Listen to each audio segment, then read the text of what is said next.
والله يدعو إلى دار السلام ويهدي من يشاء إلى صراط مستقيم.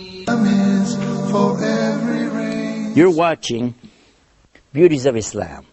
I'm your host, Yusuf Estes, and for the next few minutes, I want to continue talking about our relationship with our surroundings, and in particular, we've been talking about our relationship with Prophet Muhammad, peace be upon him.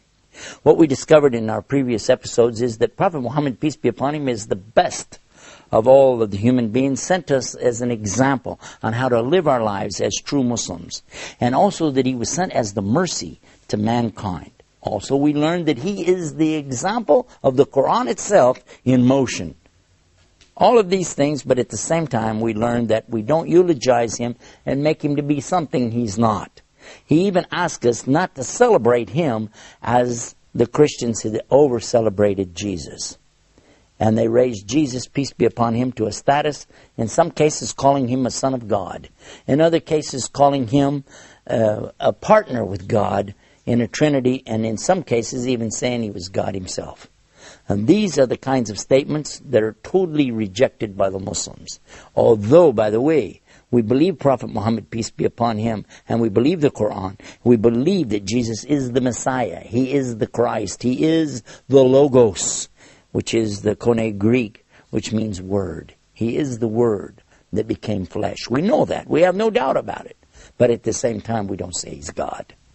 And this is exactly what we're telling the Muslims. Don't do this to Prophet Muhammad, peace be upon him. Because you've got some extremists out here saying things about Prophet Muhammad, peace be upon him. May Allah guide all of us. It's too much. Some people want to celebrate his birthday. And in fact, I don't know if they know this or not, it's never been guaranteed exactly what day is his birthday. So why do that? Why not listen to what he told you? And instead of going out and inventing something that he didn't ever authorize, we could do something even better. And what could that be? Why don't we consider some of the teachings of Muhammad? Look to his hadith. I would share with you that there are some excellent books that you could read. Whether you read Arabic or English, there's a lovely collection called Riyadh as-Salihin. Means the gardens of the pious. Oh, I read this, I enjoy it so much. There's a shorter book by the same author, and this is Imam al-Nawawi. It's called Al-Arba'in, and this means the 40 hadith. Now, when you get a chance, you read this, you'll be surprised. There's only like 40 hadith here. But you'll see things in there and you'll think, wow, look at this, is so amazing. A beautiful teaching here, teaching me how to respond to people, how to have the relationship that I should have with others. Just like I was telling you about. Let me give you an example. Somebody asked the Prophet Muhammad, peace be upon him, what should I do that would make Allah love me and make the people love me? Now, according to one of the hadith we find in Al-Arba'in, it is to do what? It is to loosen up and do what? And it says here to just don't go after the dunya. Don't seek after the material things. Give that up for Allah. And give up what the people have against you for the sake of Allah. In other words, make Allah your object in this life. And don't be coming around here and looking for all the material things. Don't be going to the people and giving them a hard time about everything. Relax. Lighten up. And enjoy your life as what? As a believer. And another teaching that I really was impressed with, it said he's not a believer, that he fills his stomach and goes to bed at night. Well, his stomach is full, but his neighbor's stomach is still empty. It also tells us that it's not the way of the believer, that he should just keep talking and talking and talking about everything. As a matter of fact, he said, what means that if you just repeat everything you hear in a day's time, in fact, you will be a liar. Just to go around, listen, and repeat everything you hear, then you could be considered to be a liar. Simply because of what? Repeating everything you hear.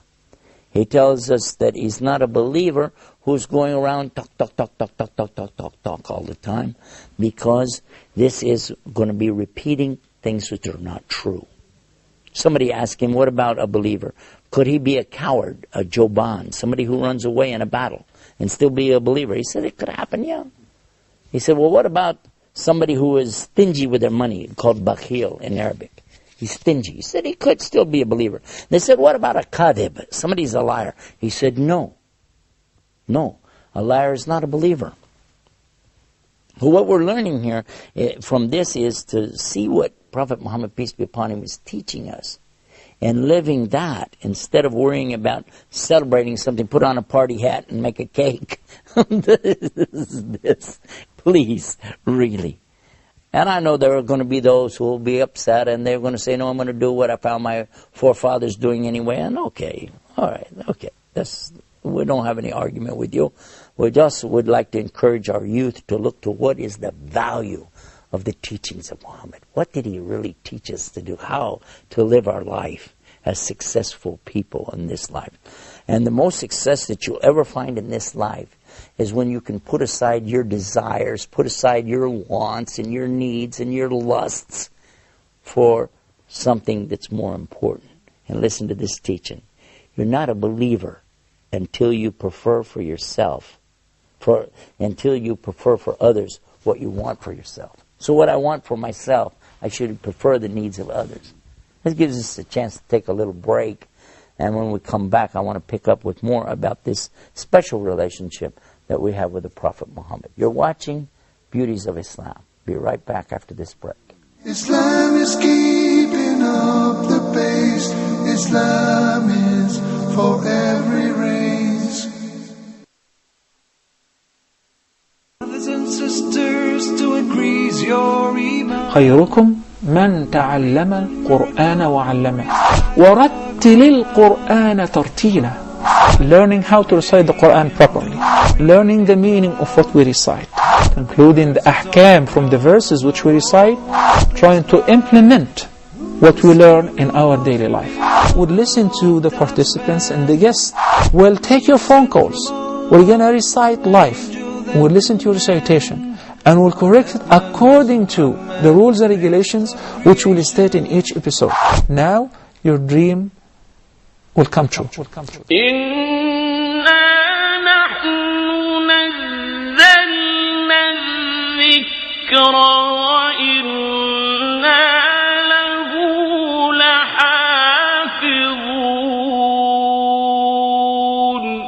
Islam is keeping up the pace. Islam is for every race. We're back and you're watching Beauties of Islam, and I've been talking about something a little bit tough on some of the Muslims I know when we talk about our relationship to Muhammad, peace be upon him. All of us, we love Muhammad so much. One of our programs we talked about that we always say Sallallahu Alaihi Wasallam, peace be upon him, after his name, and that's important. We also thank Allah so much for sending our Prophet Muhammad to us. In our prayers, at the end of our prayers, when you see the Muslim at the end, you know, and he raised their finger in the end of the prayer, and what are they saying? Allahumma salli ala Muhammad wa ala ali Muhammad, kama sallaita ala Ibrahim wa ala ali Ibrahim, innaka hamidun majid.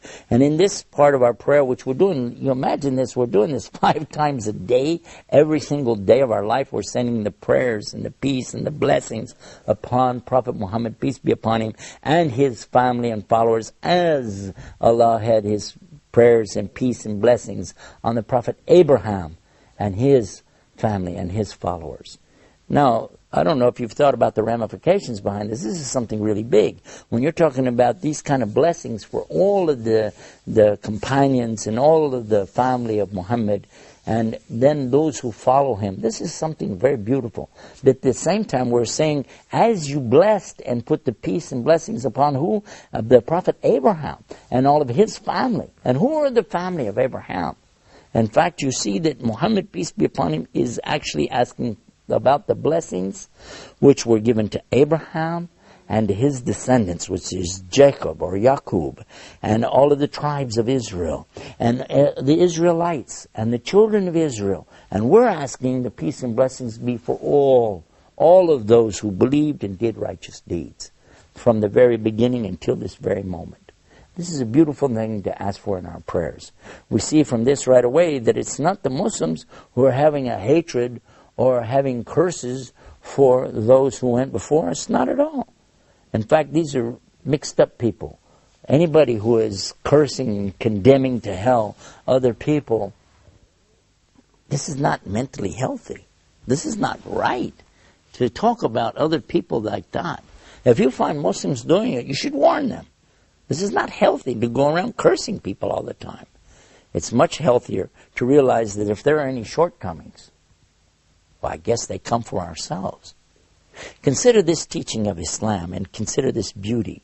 One of the big beauties of Islam is to know, how did we get in this condition to start with? Why did we wind up like this? And Allah said in the Quran that He created humans in the best of form.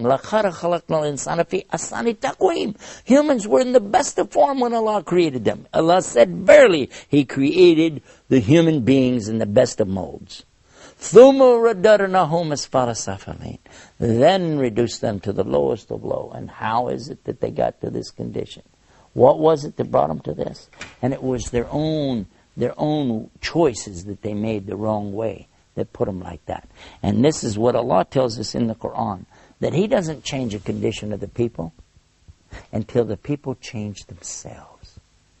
Now, when we understand that, we begin to really get one of the beautiful pictures of Islam. And that is, if we find ourselves in good shape, really good shape with Allah, He's not going to take us out of that unless we change something about ourselves, as in Adam in the first place. But also, if we find ourselves in a bad condition, He's not going to pull us out of that until we change ourselves.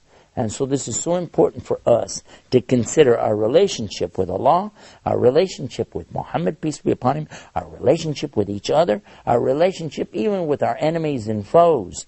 Because if our relationship is right with all of these, then our relationship is right with Allah as well. Consider this teaching as well, that the Prophet Muhammad said that whoever doesn't thank the people doesn't thank Allah. And whoever can't give mercy will not be shown mercy. If I want to be forgiven, I need to do what?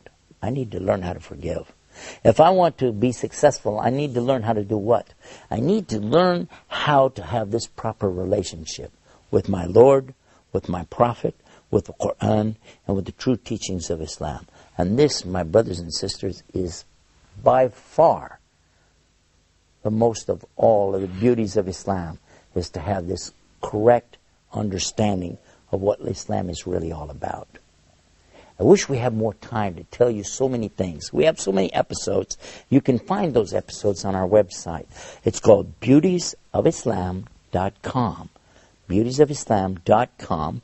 You'll find that this website is there for you every single day. Go and enjoy these programs like this, and you'll find links to other exciting sites that we have there too. Until next time, this is Yusuf Estes asking Allah Almighty to give you the peace of the beauties of Islam. Wassalamu alaikum wa rahmatullah. Islam is peace, Islam is ease.